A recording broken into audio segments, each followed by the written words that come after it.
Bonjour à tous. Dimanche matin, moi, je suis très, très, très contente d'être avec vous. Et la bonne nouvelle, c'est qu'il y a beaucoup moins de stress aujourd'hui. C'est le dernier week-end, je pense, avant les examens de passage.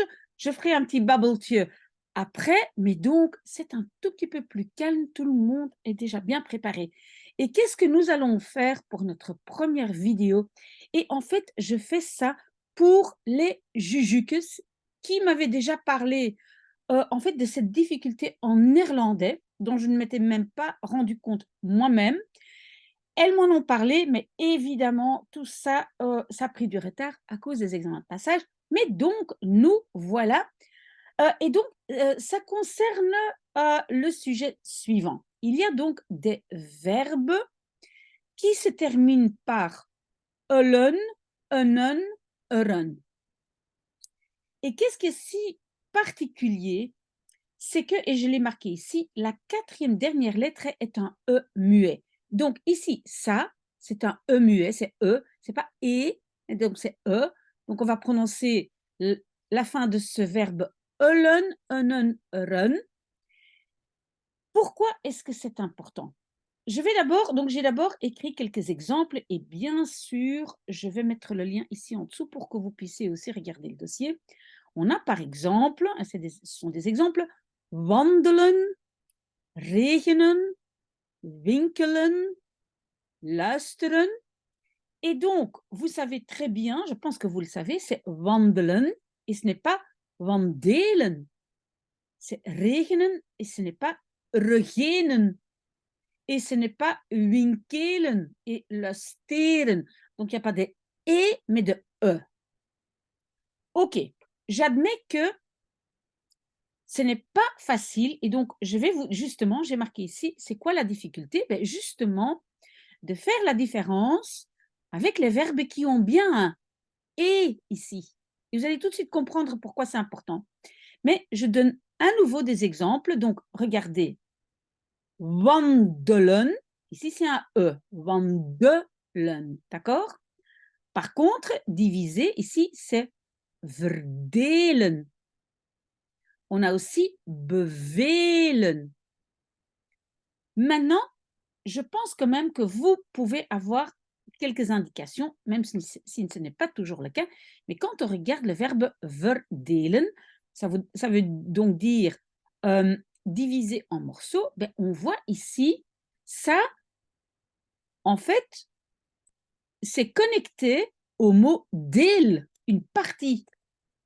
Donc voilà ici deel, et je suis sûre que vous avez déjà vu le mot deel, donc une partie, et donc le deel va être le radical du verbe. J'espère que ça c'est clair. On aura besoin de ça plus tard pour conjuguer le verbe, d'accord? Ok, si maintenant je prends d'abord les exemples, vraiment il faut que ce soit clair. Donc ici nous avons regenen, pleuvoir, et vous savez, je pense que regen, c'est la pluie.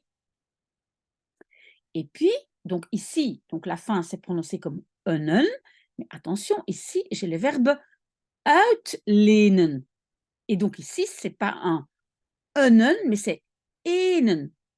Et donc, c'est la particule uit plus le verbe lenen qui, alors, comme radical, va avoir len. Et quand vous avez déjà un certain niveau en néerlandais, vous allez comprendre que, enfin, vous allez me dire, mais on a déjà vu cet élément leen, deel, leen, et c'est comme ça souvent qu'on sait que, en fait, ici, c'est uitlenen et pas uitlenen. Ok, encore trois exemples et puis je vous explique comment on travaille avec ça. Winkelen, on voit winkel dedans, un magasin. Et alors, on a ici le verbe uitkelen. Et uitkelen, je suis sûre que vous avez déjà vu le mot, et je vais le marquer ici, keel. Keel, c'est la gorge. Et uitkelen, c'est quelqu'un qui crie très très fort, hein, la gorge, on va dire, grande ouverte. Et donc, à mon avis, vous avez déjà vu le mot keel qui veut dire gorge. D'accord? Et donc, on ne prononce pas uitkelen, hein, mais c'est uit, particule uit, kelen, alors qu'ici, c'est winkel plus en, pardon, winkelen, ok? Même chose ici, wentelen, contrairement au verbe telen, telen, c'est quelque chose qu'on cultive, hein, donc ça veut dire cultiver, cultiver des légumes, groenten telen, tel, hein, cultive, c'est radical cultive. Et alors, attention, parce que parfois, il y a aussi des verbes comme tellen, mais de base, ça, ce n'est pas difficile. Pourquoi? Parce que quand on a ici deux L, enfin les mêmes consonnes, alors on sait que le radical, ben, c'est ici tout ce qui se trouve avant la séparation entre la double consonne. Donc ça, ici, normalement, ça ne peut pas poser question, problème, pardon, et donc la base ici va être tel, radical tel.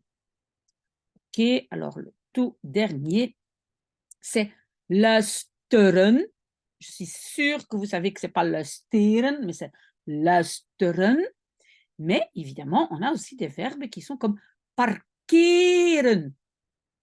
Donc, parkeren, c'est garer. Et alors, donc, radical parkeer. OK. Pourquoi c'est important? Parce que maintenant, par exemple, on va faire le présent. Évidemment, le présent pluriel, on s'en fiche parce que le présent pluriel prend le verbe complet. Donc, par exemple, we wandelen, we verdelen, we bevelen, we rekenen, non pas we lenen uit, etc. Donc, le pluriel n'est jamais un problème parce qu'on utilise l'infinitif. Mais le singulier, présent singulier, c'était quoi? C'était radical plus éventuellement un T pour certaines personnes. Donc, on va maintenant prendre le verbe wandelen et ça va être ik wandel, je wandelt, aussi hij wandelt, ze wandelt, etc. Donc, on a comme conjugaison wandel et wandelt. Mais par contre, attention, si maintenant on prend verdelen, alors c'est quoi? Alors c'est ik deel. Deux E. Pourquoi? Parce qu'en fait, c'est une syllabe fermée. Si je ne mets qu'un E, je vais prononcer ik del. OK? Alors, évidemment, je, hij, etc. deelt. Ça va? Donc, c'est pour ça que c'est important de savoir si c'est un E muet, quatrième dernière, ou pas. OK? Donc, si c'est un E muet, bah, très facile. En fait, le radical, c'est juste le verbe sans EN. C'est simplement quand ce n'est pas ce n'est pas un E muet, alors attention. Donc, ik deel, qu'est-ce que j'ai encore? Par exemple, si maintenant je prends parkeren, alors ça va être ik parkeer. Et alors, évidemment, je parkeert, etc. Et toutes les formes qui vont avec. OK? Imparfait, oui. Souvent, ces verbes elen, enen, etc. sont réguliers. Donc, l'imparfait n'est pas trop difficile parce que, par exemple, wandelen, ik wandelde, c'est l'imparfait. Oui, pardon. Wandelde. OK? Mais pourquoi c'est pas juste? Si, c'est juste. Non, non, non, c'est imparfait. Ik wandelde, OK? Mais maintenant, c'est je partageais, c'est ik deelde. Et on a de nouveau radical double E plus terminaison. OK? Donc là, à nouveau, je dois faire la différence parce qu'ici, je ne vais pas mettre deux E à wandelen. Je ne vais pas marquer ik wandeelde. OK? OK. Passé composé, même chose si c'est un verbe irrégulier. Parce que bon, quand le verbe est irrégulier, c'est facile, c'est pas facile, mais c'est très clair. J'apprends par cœur mes TP, et ce sont les TP, ce sont des exceptions. Mais quand le verbe est régulier, donc si maintenant je veux dire j'ai promené, ik heb gewandeld, et pas gewandeeld, hein, mais j'ai divisé. Ik heb, pardon, gedeeld. OK, qu'est-ce que j'ai encore? Plus que parfait. Ben, finalement, c'est la même chose que le passé composé, sauf que j'ai had ici. Oui, si vous voulez, je le marque. Donc, on va dire, ik had gewandeld. Et puis, ik had gedeeld. Voilà, toujours la même chose. Futur, très, très facile. Ik zal wandelen. C'est de nouveau l'infinitif. Rien ne change. Ou ik zal delen. Conditionnel, même chose, pas difficile. Ik zou wandelen en ik zou delen. OK? Donc, j'espère que ça, c'est clair.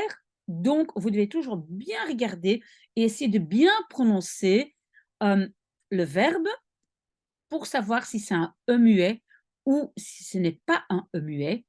Et ça, on apprend ça en écoutant, voilà. On doit quand même vraiment, l'écoute est un élément important dans l'apprentissage des langues. Vous savez, VRT Max, il y a tout, il y a des séries, il y a des documentaires, il y a tout, il y a tout, tout, tout. Donc, prenez l'habitude d'écouter aussi un tout petit peu en néerlandais. Voilà, c'était notre première vidéo. Moi, je continue mon café. Le soleil est encore toujours là, mais il paraît que ça ne va pas durer. On verra. À tout de suite, peut-être.